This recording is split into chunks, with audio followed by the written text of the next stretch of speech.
Hi అందరికీ. నేనైతే pregnancy series share చేసుకోవాలనుకుంటున్నాను. నా first pregnancy and second pregnancy నా ఎక్స్పీరియన్స్ నేను మీతో షేర్ చేసుకోవాలనుకుంటున్నాను. సో ఈ వీడియోలో అయితే నా ఫస్ట్ ప్రెగ్నెన్సీ గురించి నేను మీతో షేర్ చేసుకోబోతున్నాను. మీకు కానీ ప్రెగ్నెన్సీ సిరీస్లో ఇంట్రెస్ట్ ఉంటే నా ఛానల్కి సబ్స్క్రైబ్ చేసి, లైక్ చేసి, షేర్ చేసి వీడియో ఎండ్ వరకు చూడండి. నేను ఎటువంటి ప్రాబ్లమ్స్ ఫేస్ చేశాను, దానికి ఎటువంటి కేర్ తీసుకున్నాను, అలాంటివి నేను దీంట్లో షేర్ చేసుకోబోతున్నాను. సో మీకు ఇంట్రెస్ట్గా ఉంటే నా ఛానల్ని సబ్స్క్రైబ్ చేసుకోండి.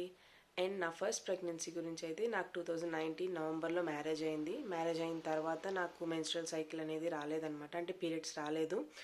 సో డిసెంబర్లో మేము టెస్ట్ చేసుకుంటే నాకు కన్ఫర్మ్ అయిందనమాట ప్రెగ్నెన్సీ. సో ఇంకా మాకు అది కూడా డౌట్గానే ఉన్నిందనమాట. సో అందుకని మేము డాక్టర్ దగ్గరికి వెళ్ళి చెక్ చేసుకున్నాం, బ్లడ్ టెస్ట్ ఇచ్చి చెక్ చేసుకున్నాం అనమాట. అంత పర్ఫెక్ట్గా ఉంది, హార్ట్ బీట్ కూడా వచ్చేసింది అని చెప్పారనమాట. దాని తర్వాత ఇంకా మేము బెంగళూరులో ఉంటాం కాబట్టి ఇక్కడ చూపించుకోవాలి. ఫస్ట్ హార్ట్ బీట్ వరకు ఇక్కడ చూపించుకున్నాం. నెక్స్ట్ జనవరిలో మేము ఊరికి వెళ్ళిపోయామన్నమాట. ఇంకా అక్కడ వేలూరు సిఎంసిలో చూపించుకున్నాం. మీరు చిత్తూరు, వేలూరు అలా ఉంటే మీకు హాస్పిటల్ గురించి తెలిసే ఉంటుంది. అది చాలా పెద్ద ఫేమస్ హాస్పిటల్ అనమాట. సో అక్కడ మేము చూపించుకుంటూ ఉన్నాము. ఇంకా అలానే 2020 మార్చ్ 18 ఒకసారి నన్ను ఇంకోసారి చెకప్కి రమ్మన్నారనమాట. అప్పటికి 4th మంత్. సో స్కాన్ చేయాలి అని చెప్పి రమ్మన్నారు. వెళ్ళాము, స్కాన్ చేశారు. ఆ స్కాన్లో వాళ్ళకి ఏదో ప్రాబ్లం కనిపించింది అనమాట. ఇంకా హాస్పిటల్ వాళ్ళ గురించి మనకు చెప్పాల్సిన అవసరమే లేదు. వాళ్ళకి ఏం ప్రాబ్లం కనిపించినా పేషెంట్స్తో ఏమీ డిస్కస్ చేయాలన్నమాట, వాళ్ళే డిస్కస్ చేసుకుంటూ ఉంటారు. సో రిపోర్ట్స్ కూడా మన చేతికి ఇవ్వరు. మనం ఏమైనా చూస్తాము అలా అని కాదు, వేరే ఒపీనియన్ తీసుకుందాము అని కూడా వాళ్ళ రిపోర్ట్స్ మన చేతికి ఇవ్వరనమాట. సో నెక్స్ట్ 2 వీక్స్ తర్వాత చూస్తాము, ఏదో చిన్న ప్రాబ్లం ఉంది అని చెప్పారు. ఆ ప్రాబ్లం ఏమని నాకు ఇంతవరకు అర్థం తెలియదు. సరే నేనైతే చాలా టెన్షన్ పడ్డాను అనమాట. అండ్ నేను టెన్షన్ పడ్డం కాకుండా మా ఫ్యామిలీ మెంబర్స్ని కూడా చాలా టెన్షన్ పెట్టేశాను. ఇంకా మార్చ్ 20 కల్లా మాకు లాక్డౌన్ అయిపోయిందనమాట. మా పేరెంట్స్ అయితే నన్ను హాస్పిటల్లో చూపించి వాళ్ళు బెంగళూరుకి వచ్చేసారు. నేను మా హస్బెండ్ మాత్రం ఒక చిన్న పార్టీ ఉందని చెప్పి అక్కడ ఇంక అత్త వాళ్ళ ఇంట్లో ఉన్నాము, బర్త్డే పార్టీ అనేసి. ఇంకా అలానే లాక్డౌన్ అయిపోయింది. ఇంకా అలానే అక్కడే ఉన్నానన్నమాట నేను. సరే ఇంకా 2 వీక్స్ తర్వాత వెళ్ళినామన్నమాట. వెళ్తే వాళ్ళు చూసి ఓకే ఇప్పుడేం ప్రాబ్లం లేదు అలా అని చెప్పి only iron and calcium tablets మాత్రం ఇచ్చారు. దాని తర్వాత నాకు ఆ ప్రెగ్నెన్సీలో థైరాయిడ్ వచ్చింది అని చెప్పారనమాట. సో ఆ థైరాయిడ్ కూడా ట్రీట్మెంట్ తీసుకుంటూ ఉన్నాను. వాళ్ళైతే ట్యాబ్లెట్స్ ఇచ్చారు. అండ్ థైరాయిడ్ కూడా నేను తనిగా డాక్టర్ని కన్సల్ట్ చేస్తూ ఉన్నాను అనమాట. అక్కడ సిఎంసీలోనే వాళ్ళే రెఫర్ చేశారనమాట. సో అక్కడ డాక్టర్ని కన్సల్ట్ చేస్తూ ఉన్నాను. వాళ్ళు చెప్పిన ఫుడ్ పాటిస్తూ ఉన్నాను అనమాట. నేనేం మిస్టేక్ చేశానంటే థైరాయిడ్ లెవెల్ తగ్గలేదన్నమాట. మళ్ళీ ఫస్ట్ కన్సల్టేషన్ అయిపోయిన తర్వాత మళ్ళీ ఇంకోసారి టెస్ట్ చేసి చూసారు. లెవెల్ డిక్రీజ్ అవ్వలేదన్నమాట, అలానే ఉంది స్టేబుల్గా. 9 ఉన్నింది నాకు ప్రెగ్నెన్సీలో టెస్ట్ చేసినప్పుడు.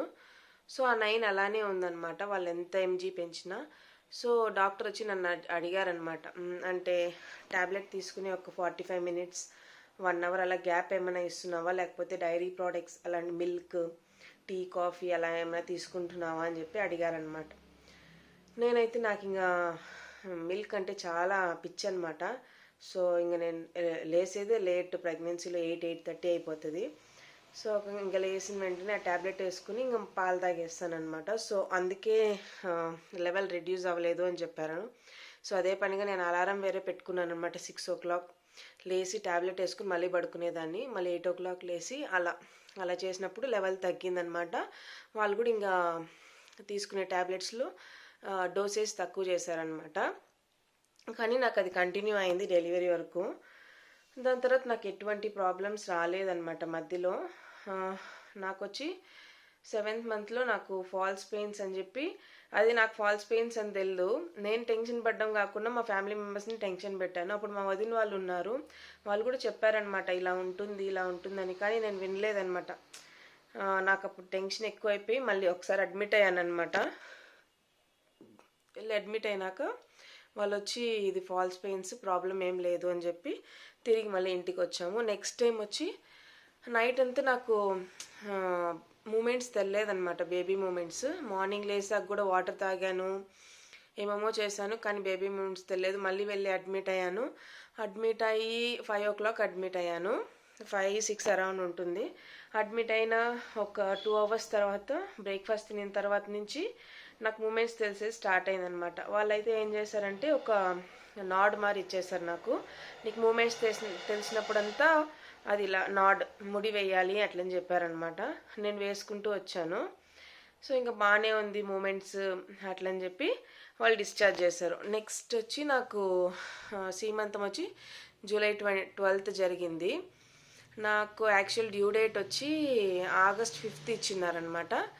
కానీ నాకు జూలై 28th నుంచే బ్యాక్ పెయిన్ అలా అనిపించింది అనమాట. అంటే పీరియడ్స్లో మన ఎలా అన్కంఫర్టబుల్గా ఉంటుందో నాకైతే పీరియడ్స్లో back pain and lower body మొత్తం నొప్పిగా ఉంటుంది అనమాట. స్టమక్ ఏమంత నొప్పి అనిపించదు, లైట్గా ఉంటుంది. సో నాకు అలా ఉన్నింది. కానీ 2 times అడ్మిట్ అయ్యాను కదా, సో ఆ భయం అనేది ఉందన్నమాట.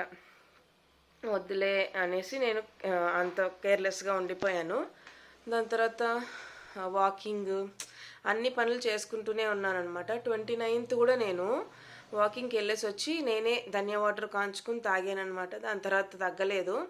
ఇంకా మా అత్త వాళ్ళు వస్తే చెప్పేసాను, నా వల్ల కాలేదు, ఇలా ఉంది అట్లని చెప్పి. అంతే. ఇంకా 29th 7 o'clock అడ్మిట్ అయ్యాను నేను హాస్పిటల్లో. జూలై 30 12 PM నాకు పాప పుట్టిందనమాట. సో నేనైతే అస్సలు ఎలాంటి కేర్ ఏమీ తీసుకోలేదనమాట. చాలా ఇదిగా ఉన్నాను డెలివరీ తర్వాత కూడా. సో దాన్ని బేస్ చేసుకుని నేను సెకండ్ ప్రెగ్నెన్సీలో ఎలాంటి కాంప్లికేషన్స్ ఫేస్ చేశాను అనేసి రిమైనింగ్ వీడియోస్లో నేను చెప్తాను. అండ్ నా సెకండ్ ప్రెగ్నెన్సీలో నేను చాలా కాంప్లికేషన్స్ ఫేస్ చేస్తూ ఉన్నాను. ఇప్పుడు సెకండ్ ప్రెగ్నెన్సీ నడుస్తూ ఉంది కాబట్టి సో మీతో ఒక్కొక్క వీడియోలో షేర్ చేసుకుంటాను. మీకు కానీ ప్రెగ్నెన్సీ సిరీస్ కావాలి, మీకు ఎలాంటి డౌట్స్ ఉన్నా నాకు కింద కమెంట్ బాక్స్లో కమెంట్ చేయండి. ఆ డౌట్స్ గురించి మనం మాట్లాడుకుందాం. Please subscribe. బాయ్.